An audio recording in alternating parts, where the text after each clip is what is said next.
Bom, gente, mas eu queria só fazer uma pergunta para vocês. Vocês acham que só o ser humano que sofre com a morte de um parente ou de um amigo? Pois é, vocês estão errados. Os animais também vivem o luto, como aconteceu com o cão do músico Kid Vinil em São Paulo. As fotos do funeral mostram o animal cortejando o corpo na despedida no dono.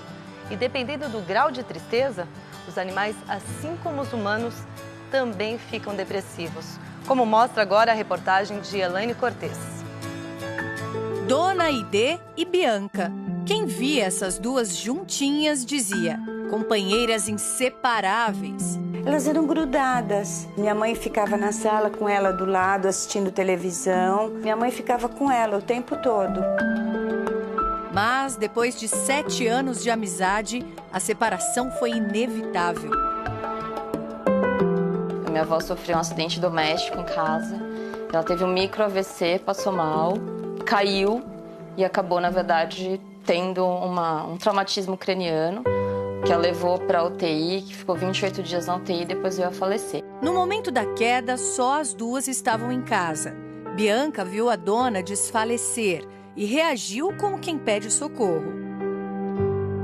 A Bianca, que alertou todos eles que a minha avó tinha sofrido um acidente. Latia muito, ela meio que vinha e voltava da cozinha aqui onde a minha avó sofreu um acidente. Então, na hora, imediatamente eles foram seguindo, porque de fato ela estava chamando a família, dizendo, olha, alertando, né? Olha, tem alguma coisa errada. Foi quando eles encontraram a minha avó caída na cozinha. 28 dias depois da queda, a morte da companheira de anos. Eu não diria em choque, mas uma tristeza profunda. Profunda mesmo. Ela comia, ela passeava, mas ela não tinha alegria para nada. Sempre de cabeça baixa, bem triste mesmo. Trazia brinquedo, trazia petisco, levava ela para passear, fazia com que ela não sentisse tanto aquele vazio, né, da perda da minha avó naquele momento. De repente, para Bianca, outra voz de comando e um novo cheiro para perseguir. Ela é um pedaço vivo do que sobrou da minha mãe, da lembrança da minha mãe, né? E eu cuido dela com todo carinho. Ela tá bem doente agora.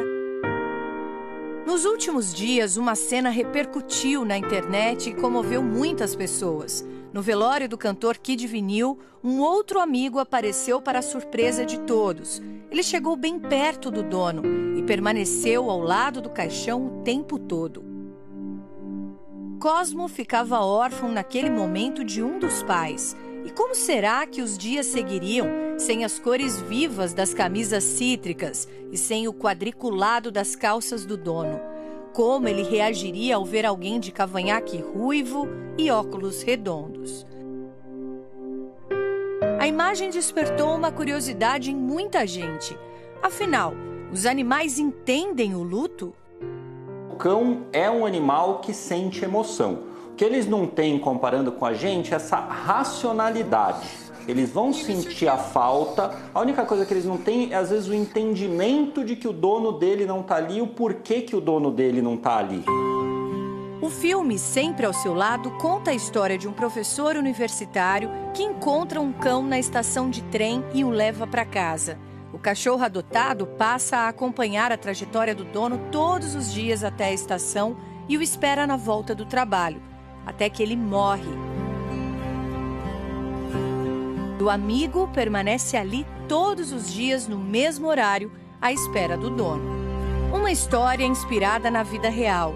Pela internet, também, outros casos mostram que o vínculo entre animais de estimação e seus donos muitas vezes não se rompe, nem mesmo depois da morte. No sertão da Paraíba, um cavalo chamou a atenção no sepultamento do companheiro. Ele relincha, bate as patas, deita sobre o caixão e acompanha todo o cortejo. Na Argentina, um cão dorme perto do túmulo do dono há mais de 6 anos e resiste cada vez que alguém tenta tirá-lo dali. Este cão foi fiel até o fim, acompanhou o funeral do dono. Desde a morte dele, o cachorro visita o túmulo todos os dias. Cães que choram durante o enterro. Gatos que não abandonam os cemitérios. Afinal, o que a ciência já sabe sobre esses comportamentos? O cão, ele tem o olfato muito apurado. E o cão tem a memória olfativa do dono. Então, nesse caso que a gente tem o exemplo do cão que fica dormindo em cima da lápide do dono que faleceu por anos e anos, isso aí a gente pode supor que ele ainda está ali atraído pela memória olfativa que ele tem do dono, né? Mesmo tendo o humano sendo enterrado a palmos de distância embaixo da terra, coberto com concreto, acredita-se, é uma hipótese muito forte de que o olfato do cão ainda consegue reconhecer. A hipótese mais próxima apontada pelos estudos sobre o comportamento animal é de que as memórias visual e olfativa muito fortes fazem com que o cão, por exemplo, busque o dono cada vez que percebe um cheiro ou uma imagem parecida com o que conhece dele. Ele quer estar próximo para entender o que está acontecendo, mas ele acaba sendo um misto de emoções muito forte. Depois que for sepultado e a presença física dele não estiver mais ali, aí que é o momento que ele pode sentir muito forte a ausência e entrar em estado de depressão. O estado de depressão nos pets acontece pela falha de substâncias químicas exatamente como ocorre com os humanos. Entre os sintomas, prostração severa, falta de apetite, doenças de pele, queda dos pelos, diarreia e até vômitos. Às vezes vai fazer mal para a recuperação do cão ter itens que façam essa memória continuar. Então, às vezes, roupa do dono, itens que relembrem o dono, prejudicam nesse processo de recuperação, porque o cão vai sempre se lembrar do seu antigo líder. A depressão do animal pode ser confirmada por um exame de sangue. O hormônio do estresse aparece em níveis muito alterados, exatamente como no nosso caso. O tratamento dos bichinhos também consiste em medicamento, terapia, mas é o aconchego para construir novas memórias que de fato funciona como o remédio mais eficaz. E isso mostra mais uma vez que, apesar de irracionais, eles são mesmo muito parecidos com a gente.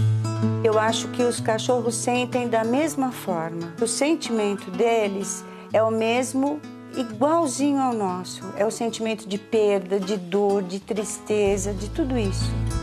O luto para eles acaba quando o amor continua, mesmo em outro endereço. É mais que obrigação, como ser humano, a gente de fato olhar para esses bichinhos e ter muito respeito por eles e dar todo o amor e dedicação quando eles estão passando por um período desse, sem dúvida.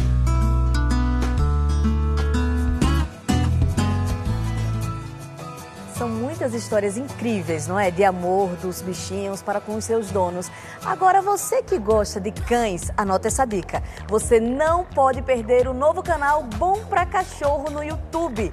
Toda semana você vai ter dicas e curiosidades sobre as diferentes raças. E o lançamento será amanhã. Para saber mais detalhes, acesse o r7.com. Bora lá que tá demais, viu?